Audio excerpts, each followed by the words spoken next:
kasih waktunya untuk CNBC Indonesia. Pak, kalau saat ini kondisinya sudah seperti apa Pak untuk pusat perbelanjaan sendiri dari tingkat okupansi maupun trafficnya? Iya, secara nasional tingkat kunjungan itu sebetulnya sudah mulai tingkat kunjungan ya dan tingkat okupansi itu sudah mulai terjadi penaikan itu sejak Agustus 2021. Sejak kita berhasil mengendalikan varian Delta. Itulah yang mendorong lagi. Jadi tingkat kunjungan sekarang naik terus ya. Bahkan setelah Idul Fitri itu kan pemerintah sempat melonggarkan lagi yaitu tidak perlu wajib masker di ruang terbuka ya. Itu menambah lagi kepercayaan daripada masyarakat. Akhirnya memang tingkat kunjungan naik terus, bahkan di beberapa pusat perbelanjaan di hari-hari tertentu tingkat kunjungannya sudah lebih dari 100%. Ya, jadi itu yang terjadi. Jadi saya kira ini yang akan terus terjadi. Jadi saya memperkirakan di tahun 2022 ini kita akan menutup tahun 2022 dengan rata-rata tingkat kunjungan kurang lebih sekitar 80%. Bahkan kami optimis bisa 90%. Ya paling tidak kurang dari 80% begitu. Demikian juga dengan tingkat okupansi. Akan ada terjadi kenaikan kurang lebih secara nasional, rata-rata nasional itu 10%, menjadi dari yang sebelumnya 70% menjadi 80%. Memang belum kembali seperti normal. Normal itu 90%. Saya kira untuk mencapai normal itu mungkin baru bisa di tahun depan begitu. Ya, demikian ya. Oke Pak, baik. Ada dua tantangan yang tadi Bapak sebutkan untuk pusat perbelanjaan sendiri, mulai dari ketidakpastian global dan kondisi yang masih pemulihan. Sebenarnya seberat apa Pak kedua tantangan ini bagi teman-teman di pusat perbelanjaan retail? Sekarang fokusnya beralih, sekarang bukan hanya jadi ke pandemi, karena pandemi sudah relatif kita bisa kendalikan. Sekarang pusat perhatian beralih kepada penanganan daripada sisi perekonomian akibat tadi ketidakpastian global ini. Ya saya kira ini juga tidak mudah, karena banyak dipengaruhi oleh faktor-faktor dari luar. Ya, jadi saya kira kita harus tetap berusaha memajukan perdagangan dalam negeri untuk mengurangi daripada pengaruh-pengaruh dari luar ini. Kita harus dorong terus perdagangan dalam negeri ini. Salah satunya adalah sektor retail dan pusat perbelanjaan yang memang sektor konsumsi masyarakat itu kan menguasai 53% ya dari total perekonomian nasional. Jadi saya kira salah satu caranya adalah kita mendorong terus perdagangan dalam negeri dengan cara menciptakan iklim usaha yang kondusif begitu ya.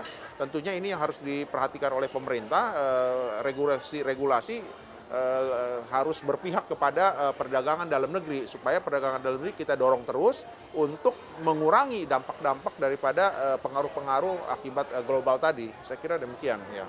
Pak, baru minggu kemarin diberlakukan kebijakan vaksin booster untuk memasuki keramaian, salah satunya untuk memasuki pusat perbelanjaan. Seberapa berdampak Pak kebijakan baru ini, bisa diceritakan dari pengalaman teman-teman di APPBI? Pada awal-awal pemberlakuan saya kira pasti akan terjadi pengaruh dampak terhadap tingkat kunjungan ya, karena kan memang pada saat diberlakukan itu tingkat capaian booster baru 25% kurang lebih. Ya saya kira awal-awal kan akan terjadi dampak gitu ya, tapi saya kira ini perlahan akan pulih biasa normal, karena pertama tadi masyarakat sebetulnya sudah terbiasa. Kedua juga pusat-pusat perbelanjaan itu kan menyediakan sentra vaksinasi ya untuk vaksinasi booster. Jadi silahkan datang ke pusat perbelanjaan sambil berbelanja sambil vaksinasi booster, atau silahkan vaksinasi booster di pusat perbelanjaan sekalian belanja gitu ya. Saya kira itu strategi yang harus kita kedepankan ya kan. Jadi tetap tujuannya tercapai untuk kesuksesan tingkat capaian maksimal vaksinasi booster, tetapi juga tidak terlalu berpengaruh terhadap tingkat kunjungan. Tetapi saya kira pada awal-awal ya pastilah pada saat protokol wajib vaksinasi 1 pun, vaksinasi 2 pun kan terjadi dampak ya pada saat itu. Tapi saya kira ini dampaknya hanya sekitar sebentar saja. Mudah-mudahan bisa normal kembali ya. Karena ya tadi saya kira ini bukan sesuatu yang baru protokol wajib vaksinasi ini.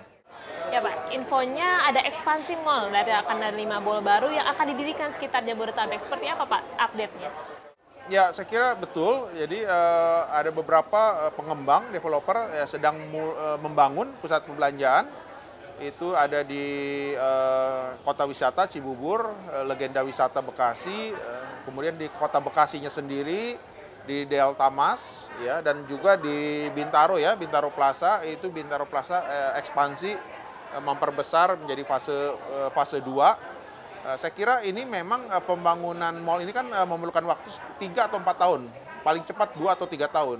Jadi saya kira para pengembang sudah melihat bahwa relatif COVID sudah terkendali, sehingga kalau mulai sekarang dibangun itu kan akan 2 tahun atau 3 tahun kemudian baru akan buka. Pada saat itu diharapkan memang kondisi COVID sudah jauh lebih terkendali lagi. Jadi saya kira memang waktunya sudah mulai membangun kembali. Tetapi tentunya kan dengan dasar pertimbangan bahwa memang prospek usaha pusat perbelanjaan ini kan masih tetap menjanjikan, masih tetap bagus, masih tetap cerah. Oke, baik Pak. Terima kasih waktunya untuk Ya, terima CNBC kasih. Indonesia. Sukses selalu untuk Bapak.